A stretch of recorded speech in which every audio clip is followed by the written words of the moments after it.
Jake Morrison sat in the metal chair and looked at the screen in front of him. The words on it made his day much more interesting than he had planned. Another solo mission.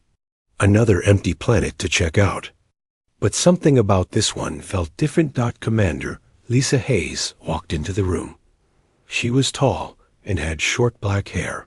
Her uniform was clean and pressed. She always looked like she was ready for anything. Jake had worked with her for 3 years now. She never gave him easy jobs. "Morrison, you read the file yet?" she asked. Jake nodded. "Yes, ma'am. Kepler 442c. Mining survey. 1 week solo. Looks pretty standard." Lisa sat down across from him. Her face was serious.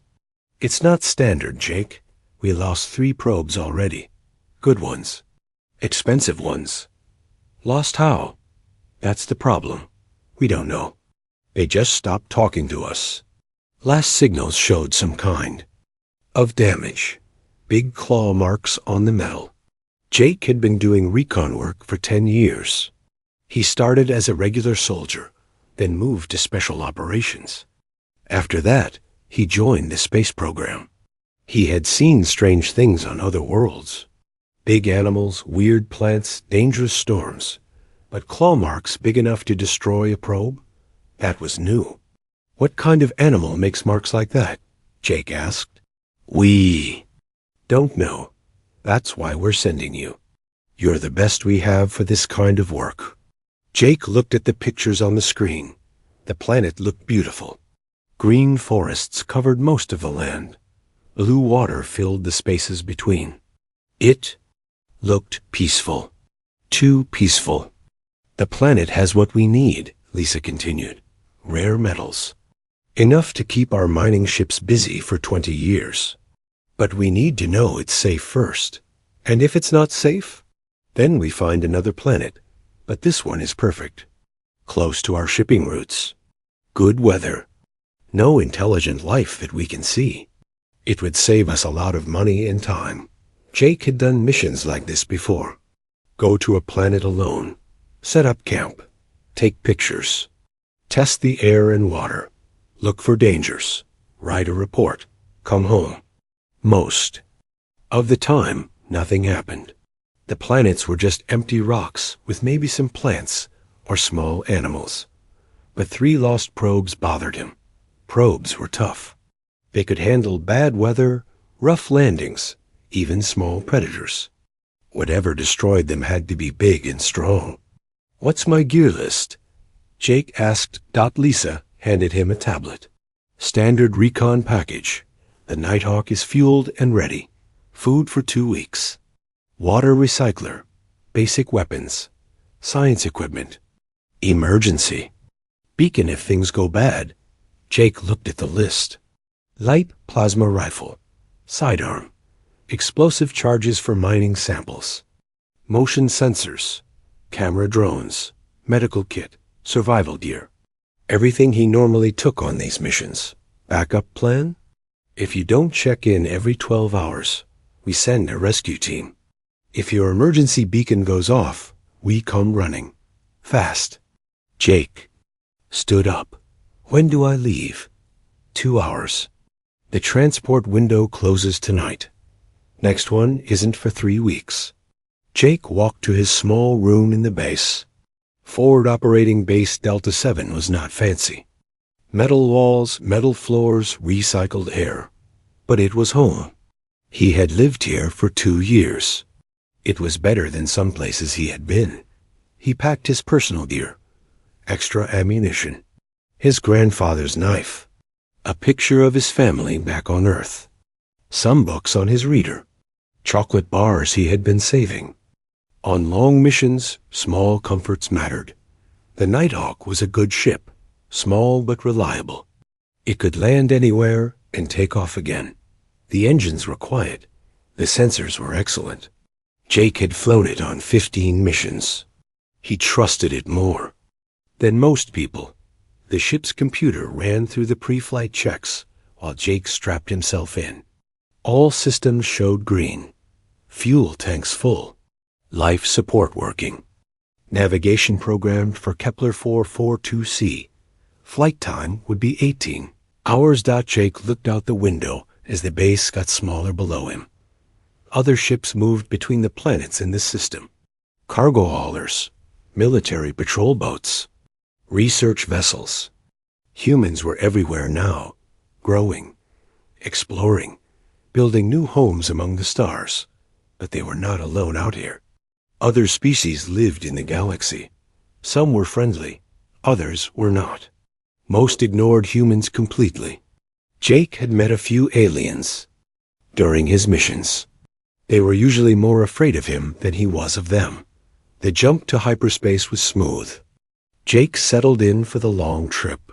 He read the mission files again, studied the planet's geography, planned his landing site and survey route, did equipment checks, tried to sleep. Something kept bothering him, though. The destroyed probes. What could do that kind of damage? And why? Most animals attacked when they felt threatened or when they were hungry. Probes didn't threaten anything. They just took pictures and measurements, unless something on the planet saw them as a threat anyway, or saw them as food, or saw them as toys. Jake had learned to trust his instincts during his military service. Right now, those instincts were telling him this mission would be different from the others. Maybe dangerous, maybe exciting. Definitely not routine. He checked his weapons one more time before trying to sleep. Better to be ready for anything than sorry later. The Nighthawk came out of hyperspace near Kepler 442c. Jake looked at his screens and whistled softly. The planet was even more beautiful than the picture showed. Swirling white clouds covered blue oceans. Green and brown landmasses dotted the surface. It looked like Earth might have looked millions of years ago. Jake ran his scans while the ship moved closer. The air was breathable. Gravity was close to Earth normal. Temperature was comfortable. Water was clean. Plant life everywhere. No signs of cities or technology. Perfect for human settlement, but still no explanation for the destroyed probes. Jake picked his landing site carefully. A small clearing near a forest, close to a stream. High ground with good views in all directions. Easy to defend if needed. He set the Nighthawk down gently and waited. Nothing happened. No movement. No sounds except wind through the trees. Jake checked his sensors. Everything looked normal. Maybe the probe thing was just bad luck. Equipment failures. Solar flares. Computer problems. He put on his gear and stepped outside. The air smelled like pine trees and flowers. Birds sang in the distance. A gentle breeze moved the grass. It felt like a vacation planet, not a dangerous one. Jake set up his base camp. Near the ship. Shelter, communication equipment, sensor arrays. Everything he needed for a week-long survey. He would start with the immediate area, then work outward in expanding circles. The first day went perfectly. Jake found the mineral deposits the satellites had detected, rich veins of rare metals close to the surface. Easy to mine, worth billions of credits. He took samples, ran tests, marked locations on his map. He also found bones.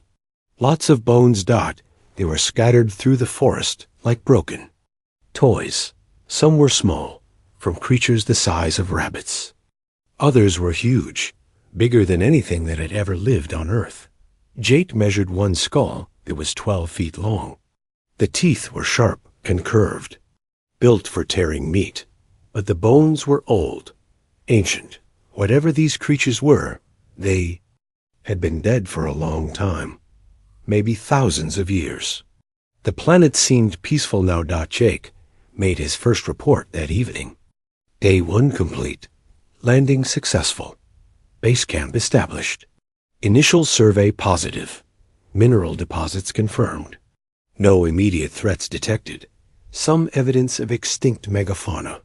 Continuing survey tomorrow. He slept well that first night. The ship's sensors watched for problems while he rested. Everything stayed quiet. Day 2 brought more discoveries.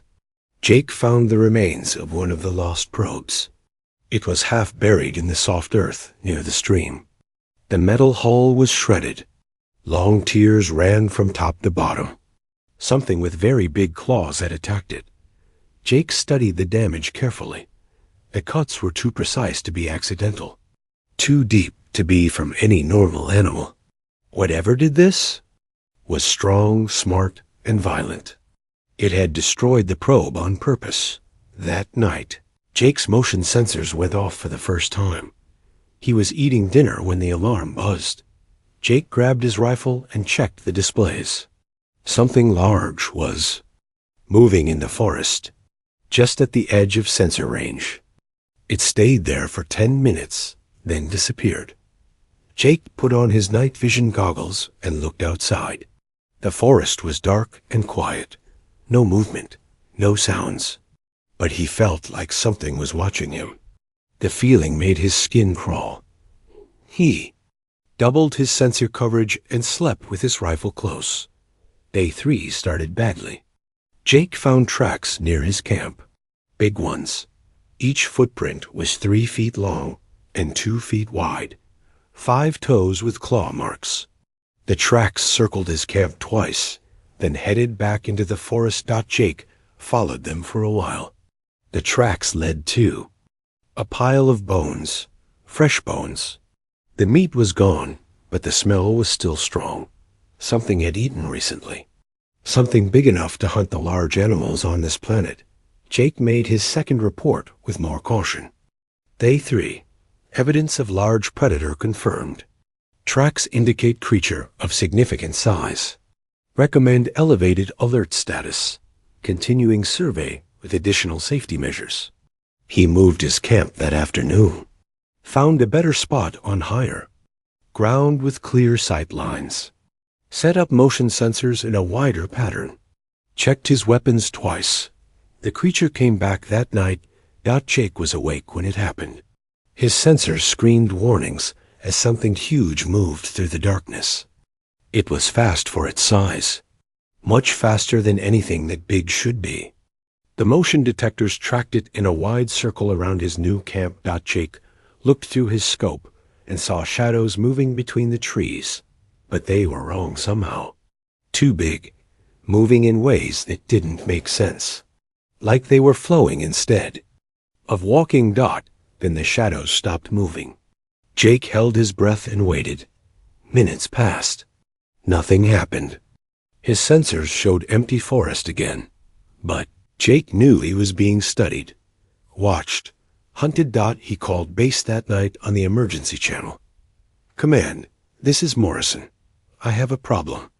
Lisa's voice came back after a few seconds' delay. Go ahead, Jake. What's your status? I'm being stalked by something big. Very big. It's intelligent. Been watching me for 2 days. I think it killed the probes. Can you identify the threat? Jake looked out at the dark forest. Somewhere out there, something was waiting, planning, deciding what to do with him. Negative? I've never seen anything like this. It's smart enough to stay hidden, patient enough to watch and wait, strong enough to shred a military probe. I need backup. Backup is 3 weeks away, Jake. Can you reach your ship? Jake looked at the Nighthawk. It was only 50 yards away. Might as well be 50 miles if something that big was hunting him. Unknown. If I move, it might attack. If I stay, it might attack anyway. What do you recommend? Jake had been in dangerous situations before. Combat zones, hostile planets, alien encounters. But this felt different. This felt personal. Like he wasn't just being hunted for food. Like he was being hunted for sport. I'm going to try to make it to the ship. If you don't hear from me in 12 hours, write this planet off. Don't send anyone else here. Jake gathered his essential gear, left everything else behind. Checked his rifle one more time. Took a deep breath. Then he stepped out of his shelter and started walking toward his ship. Each step felt like it might be his last. The darkness pressed against him from all sides. His sensors showed nothing, but he knew the creature was close. He made it halfway before everything went wrong. The attack came from above. Something massive dropped from the trees, like a falling mountain. Jake threw himself sideways and rolled. Claws the size of swords slammed into the ground where he had been standing. Jake came up firing. His plasma rifle lit up the darkness with blue-white energy. He saw his target for the first time and nearly stopped breathing. It was impossible. A nightmare made real. 30 feet tall, covered in shifting black scales. Multiple arms ending in claws like curved swords. Eyes that glowed like molten gold. A mouth full of teeth longer than Jake's arm. And it was looking right at him with what could only be described as amusement. The creature spoke without moving its mouth. The words appeared directly in Jake's mind, carrying the weight of ages and the screams of the dead. Another small thing comes to my world. Another plaything for the devourer of suns. Jake rolled behind a large rock as the creature's claws smashed the ground again. Chunks of dirt and stone flew everywhere. His plasma rifle had barely scratched the thing. The energy bolts hit its scales and just bounced off like raindrops. Creature laughed inside his head. The sound was like breaking glass mixed with screaming metal. Your weapons are toys, little human. I have faced the champions of 1,000 worlds. I have devoured the strongest warriors of 100 species. You are nothing. Jake didn't waste time arguing. He ran. The forest was thick and dark. Jake used every trick he had learned in 10 years of military service. He changed direction every few seconds, stayed low, used the trees for cover, made as little noise as possible. Behind him, the creature crashed through the forest like a living. Earthquake. Trees snapped. Rocks cracked. The ground shook with each step, but Jake had advantages. He was small. He was fast. He knew how to hide. Jake reached a steep hill and scrambled up the rocky slope. His hands were cut and bleeding, but he didn't stop. At the top, he found a cave. It was small and narrow, too small for the giant creature to follow. Jake crawled inside and caught his breath. His radio was still working. He tried to call base, but got only static. The creature's attack had damaged something. Maybe his ship's communication array. Maybe something else. Outside, the creature had stopped moving. Jake could hear it breathing. Each breath sounded like wind through a tunnel. Then it spoke again. I know you are there, small one. I can smell your fear, your blood, your sweat. There is no escape from this world. Your ship's engines no longer work. I made sure of that. Jake's heart sank. Without his ship, he was trapped. No way off the planet. No way to call for help. Just him and a monster that had killed countless others. But Jake had survived worse situations. During the Amazon campaign, he had lived in the jungle for 3 weeks with no supplies. In the Arctic mission, he had walked 200 miles through a blizzard. In the urban warfare training, he had fought his way through an entire city with nothing but a knife and his wits. This was just another survival situation. A very big, very dangerous survival situation. Jake waited until the creature moved away, then slipped out of the cave. He needed supplies, weapons, a plan. His base camp was destroyed, but some gear might still be useful. His ship might have emergency supplies. Even if the engines were broken. It took him 2 hours to reach the camp. Sight. The creature had torn everything apart. His shelter was shredded. His equipment was scattered. But Jake found what he was looking for in the wreckage. Explosive charges for mining samples. Emergency flares. Medical supplies. A survival knife. Nighthawk was worse. The creature had ripped open the hull like opening a can. The engines were twisted metal. The communication system was gone, but the cargo hold was intact. Jake found more supplies, food, water purification tablets, a portable shelter, emergency tools. He also found something else, the ship's emergency beacon. It was designed to work, even if everything else failed. Jake activated it and hoped someone would eventually hear the signal. Then he disappeared into the forest. The creature hunted him for 3 days. It was fast and strong, but Jake was smarter. He used the terrain against it, led it through thick brush that slowed it down, across streams that hid his scent, over rocky ground that didn't show tracks. Jake also started fighting back. The first trap was simple, a deadfall made from rocks and logs. The creature triggered it while chasing Jake through a narrow valley. Tons of stone crashed down, but the monster just shrugged it off. The trap barely slowed it down, but it proved something important. The creature could be hurt. Maybe not easily, but it could be damaged. Jake's second trap was better. He used his mining charges to create a controlled explosion in a cliff face. When the creature followed him into the canyon, Jake brought half the mountain down on its head. That actually worked. The creature was buried under thousands of tons of rock. Jake heard it roaring with rage as it dug itself out. It took the monster 2 hours to get free. 2 hours Jake used to put more distance between them. The third trap was the best yet. Jake had noticed that the creature's glowing eyes were very sensitive to bright light. During the day, it stayed in shadows. At night, it moved more freely. Jake used that weakness. He rigged his emergency flares to go off all at once in a small clearing. When the creature followed him there, Jake triggered the trap. Dozens of flares exploded at the same time.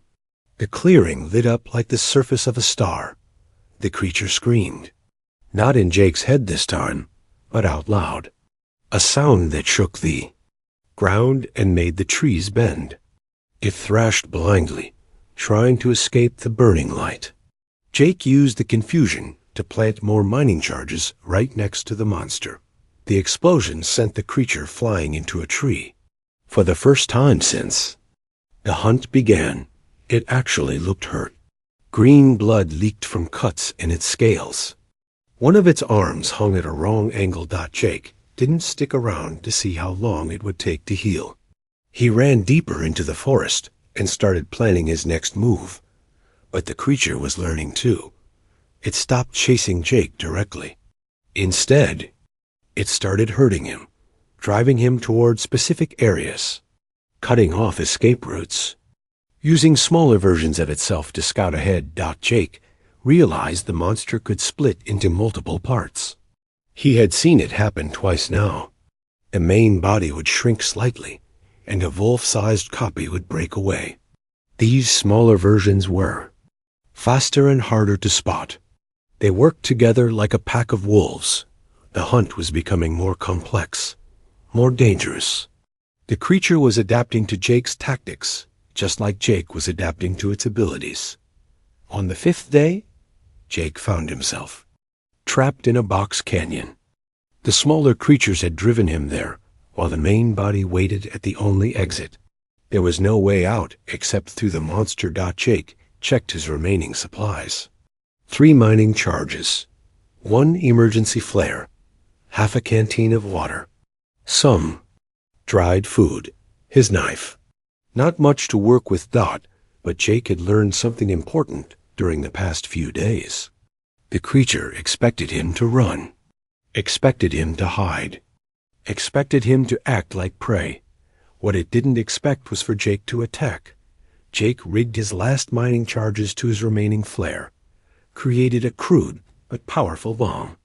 Then he did something the creature had never seen before in all its centuries of hunting. Jake charged straight at it. The creature was so surprised it almost didn't react in time. Jake's bomb exploded right against its chest, sending it staggering backward. Jake followed up with his knife, aiming for the cuts his earlier traps had made. The blade bit deep. Green blood sprayed everywhere. The creature grabbed for Jake, but he was already gone. Rolling between its legs, slashing at tendons and joints, moving too fast to catch. For the first time in the hunt, the creature felt something it hadn't experienced in 1,000 years. Fear of death. It was too old and too strong to die easily. But fear of something new. Something it didn't understand. This small human wasn't acting like prey anymore. It was acting like a predator. The creature backed away, suddenly cautious. It had hunted. Champions of warrior races, beings bred for battle. Monsters created for killing. But none of them had ever made it feel uncertain like this. Jake stood in the canyon, bleeding from a dozen cuts, covered in dirt and the creature's blood. His knife was in his hand. His eyes were steady. He wasn't running anymore. "My turn, Jake," said quietly. The creature heard the words and, for the first time in its ancient existence, wondered if it had chosen the wrong prey. The hunt changed after the canyon fight. Jake was no longer running blindly through the forest. He was hunting back. For 3 more days, the creature found traps everywhere it went. Snares made from ship cable that could trip even something its size. Pitfalls covered with branches and dirt. Rock slides triggered by tripwires. Each trap was more clever than the last. Jake was learning fast. He studied how the creature moved, where it liked to hunt, what routes it preferred. He started thinking, like the monster, predicting its actions. Setting traps where it would be tomorrow, not where it was today. The creature grew frustrated. This had never happened before. Prey didn't set traps for predators. Prey didn't study hunting patterns. Prey ran and hid and died. That was the natural order. But this human was breaking all the rules. Jake had also started leaving messages. Words carved into tree bark with his knife. Symbols made from rocks and sticks. The creature could read them all. Each message was stranger than the last. Humans survived the Ice Age.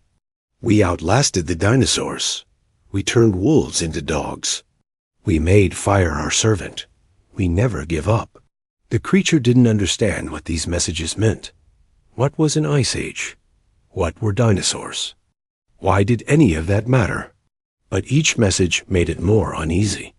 There was something behind the words. Something important that it was missing. On the 8th day of the hunt, Jake managed to seriously hurt the creature for the first time. He had spent 2 days preparing the trap. Found a narrow valley with steep sides. Weakened key support points in the rock walls. Set up a series of explosive charges in perfect sequence. Then he waited. When the creature followed his trail into the valley, Jake triggered the trap. Both walls collapsed at the same time, creating a landslide that would have buried a city.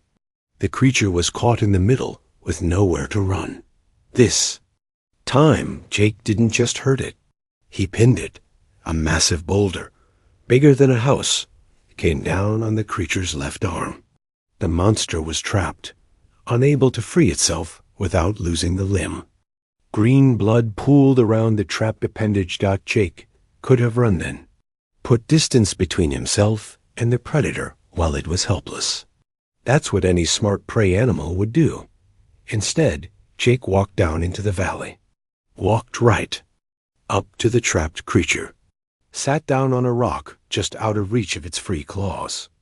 "We need to talk," Jake said. The creature snarled at him. "You think this changes anything, small one? I have been trapped before. I will free myself. I will heal. And then I will make your death very slow." "Maybe," Jake said. He was calm now. Calmer than he had been since the hunt started. "But first, let me tell you a story." "I do not want your stories." Jake ignored the protest. 65 million years ago, a rock fell from space and hit my planet. It was bigger than mountains. When it hit, it killed almost everything.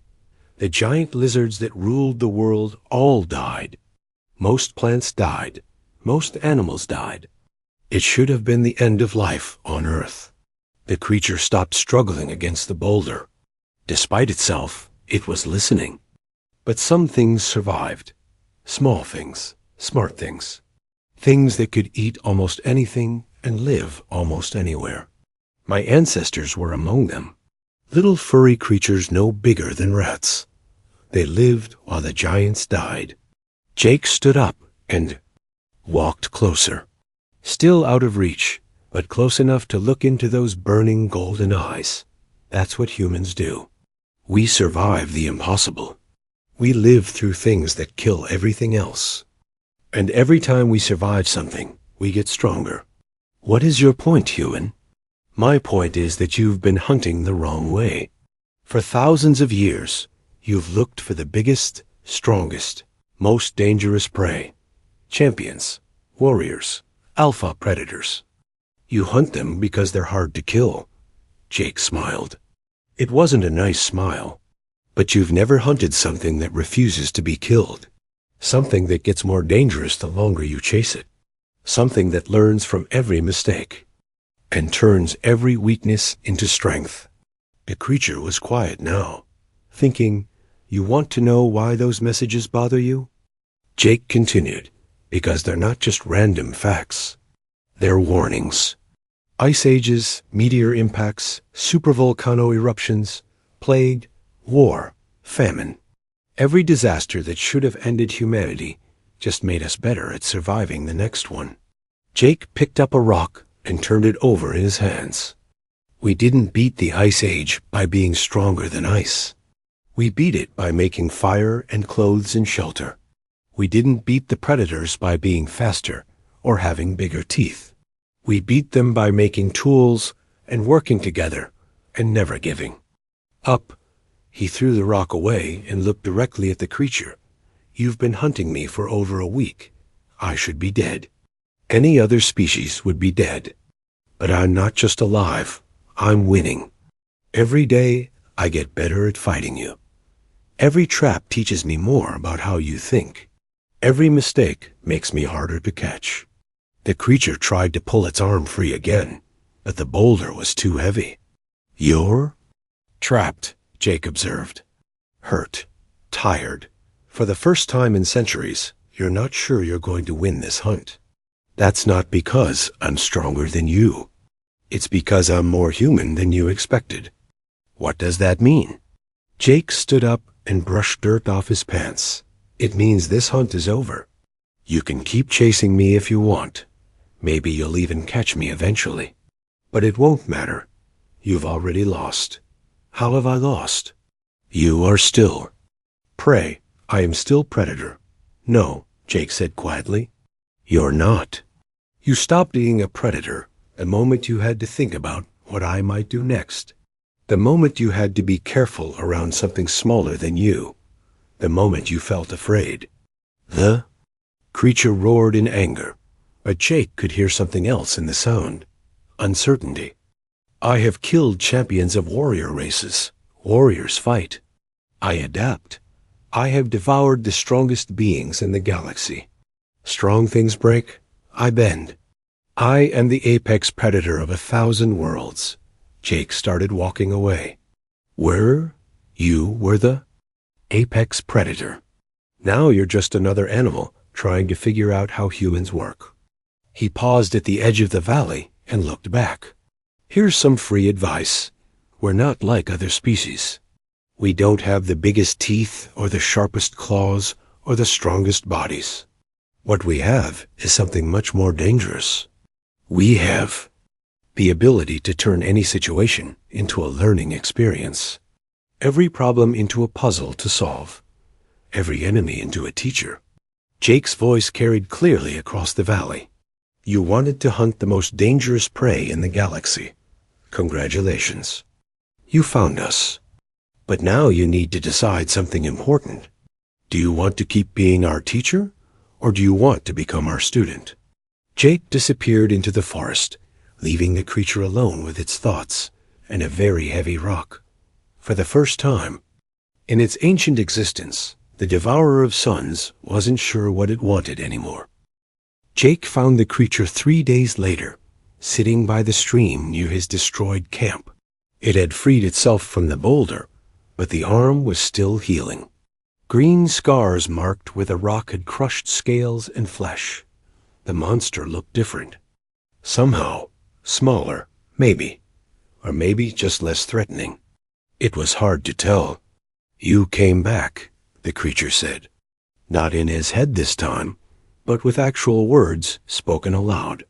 Its voice was deep and rough, like distant thunder. "I said we needed to talk. We're not done talking." Jake sat down on the opposite side of the stream, close enough to have a conversation, far enough to run if he had to. Old habits.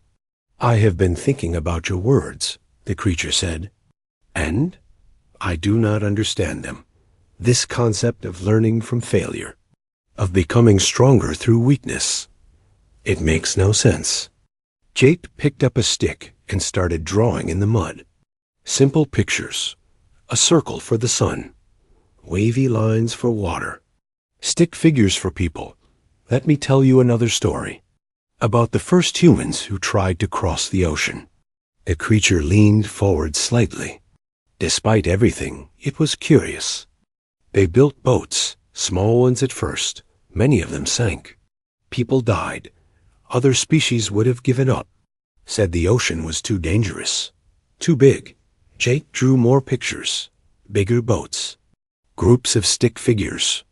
But humans learned from each. Failure made better boats, better sails, better ways to find direction. Each disaster taught them something new. Each death made the next voyage safer. And eventually we crossed every ocean on our planet. Then we built ships that could cross the space between worlds. Now we're here, talking to you." The creature was quiet for a long time. When it spoke again, its voice was thoughtful. "Other species I have hunted, when they failed, they died. When they were weak, they stayed weak. This is the natural way. For them, maybe, not for us." Jake stood up and walked to the edge of the stream. The water was clear and cold. Fish swam in the deeper pools. It looked peaceful. Hard to believe he had been fighting for his life here just days ago. "You know what the really interesting part is?" Jake said. "This whole hunt? You've made me better at being human." "How?" "Before you started chasing me, I was just a soldier following orders. Do the mission, write the report, go home. But you forced me to remember what humans really are, what we're capable of when we have to be." Jake turned to face the creature directly. "You woke something up in me. Something that's been sleeping since we got comfortable with easy lives and safe planets. You reminded me that humans are the species that looked at an ice age and said, 'We'll figure it out.' That saw predators with teeth like swords and said, 'We'll make better tools.'" The creature's golden eyes were fixed on Jake's face. "And now I understand something I never did before. We're not just survivors. We're not just adaptable. We're the species that turns every disaster into an opportunity, every enemy into a teacher, every impossible situation into a lesson about what we can really do." Jake sat back down, but closer this time. The creature didn't move away. "You want to know the truth? I should thank you. You've shown me what humans actually are when we stop pretending to be civilized." "And what is that?" Jake smiled. "The species that looked at the most dangerous predator in the galaxy and decided to have a conversation with it instead of running away." They sat in silence for a while. The sun was setting, painting the sky red and orange. Night was coming, but neither of them seemed worried about it anymore. "What happens now?" the creature asked eventually. "That's up to you. You can keep hunting. Keep being what you've always been. The monster that eats champions and terrorizes worlds." Jake looked up at the stars starting to appear in the darkening sky. "Or you can try something new, something no predator has ever tried before." "Which is?" working with humans instead of against them. The creature made a sound that might have been laughter. You want me to join your species? I want you to evolve. The way humans evolve. Not by changing your body, but by changing your mind, your purpose. Jake pointed up at the stars. There are things out there that scare even us. Threats that could destroy entire galaxies. Enemies that make planet killers look like toys. The universe is bigger and more dangerous than either of us imagined. You think I should help fight these threats? I think you should decide what kind of creature you want to be. A relic from the past that hunts for sport, or something new, something that protects instead of destroys. The creature was quiet for a very long time. When it spoke again, its voice was different, thoughtful in a way it had never been before. For 10,000 years, I have been the thing that other species fear, the darkness between the stars, the end that comes for all who grow too proud. Jake nodded. And how has that worked out? Are you happy? Satisfied? Or are you just ... empty? The creature's massive head turned toward him. Those golden eyes seemed to see right through him. I am ... bored. I have been bored for centuries. Each hunt is the same. The prey runs, fights, dies. I consume them and move on. There is no challenge anymore. No growth. No change. Until now. The creature's voice was barely a whisper. You have shown me something I thought was impossible. Prey that becomes predator. Weakness that becomes strength. Failure that becomes wisdom. Jake stood up and walked closer. The creature could have killed him with one swipe of its claws, but it didn't move. My name is Jake Morrison. What's yours? The creature blinked slowly. I have not used my true name in so long, I had almost forgotten it. I am Zarathos. Nice to meet you, Zarathos. Officially, I mean. They looked at each other across the growing darkness. Human and monster, prey and predator. Two species that should have been enemies, finding common ground in the strangest way possible. Your people will not understand, Zarathos said. They will see me as a threat. Probably. At first. But humans are good at changing their minds when they have to.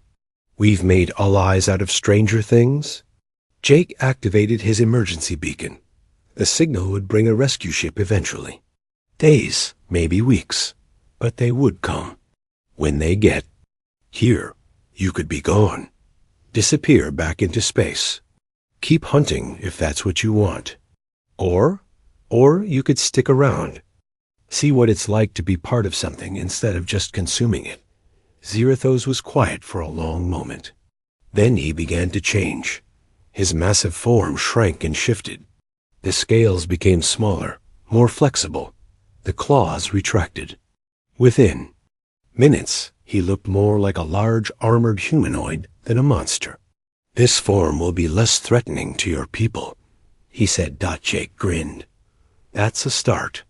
They spent the next 5 days waiting for rescue. During that time, they talked about human history, about the species Zarathos had encountered, about the threats that existed in the dark spaces between galaxies. Jake learned that Zarathos was older than human civilization. He had seen empires rise and fall, watched species evolve and go extinct, been present at the birth and death of stars. Zarathos learned that humans were younger than he thought, but far more dangerous than he had imagined. Not because of their technology or their numbers, but because of their attitude, their refusal to accept that anything was truly impossible. When the rescue ship finally arrived, Captain Roy Barnes nearly shot Zarathos on sight. It took Jake 20 minutes to explain the situation and another hour to convince Barnes not to call in a battle fleet. You're telling me, Barnes said slowly, that you not only survived an encounter with the Devourer of Suns, but you talked it into joining our side. That's a simplified version, but yes. Barnes looked at Zarathos, who who was sitting quietly nearby. The creature had made himself even smaller and less threatening.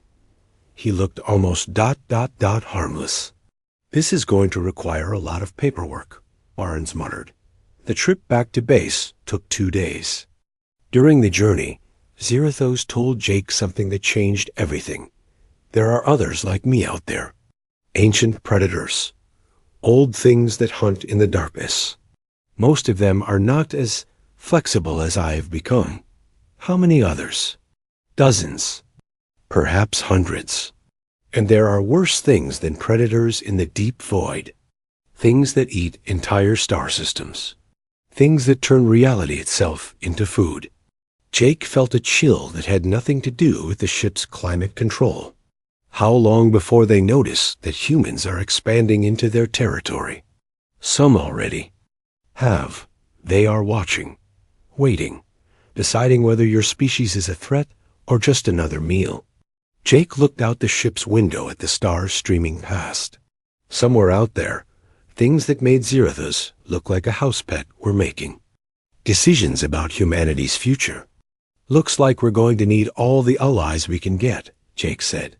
"Indeed," Zirathos replied. "It is fortunate that I have learned to appreciate the human approach to impossible situations." When they reached Forward Operating Base Delta 7, Jake found himself in the middle of the biggest debriefing of his career. Scientists, military officers, and diplomats all wanted to hear his story. They wanted to study Zirathos, understand him, figure out if he was really as reformed as he claimed. But Jake's final report was simple. Mission accomplished. Planet suitable for mining. Local wildlife situation resolved through diplomatic means. Recommend immediate follow-up to establish permanent human presence in system. 3 months later, Jake received new orders. He was being transferred to a new department. New Biological Threat Assessment and Management. His job would be to fee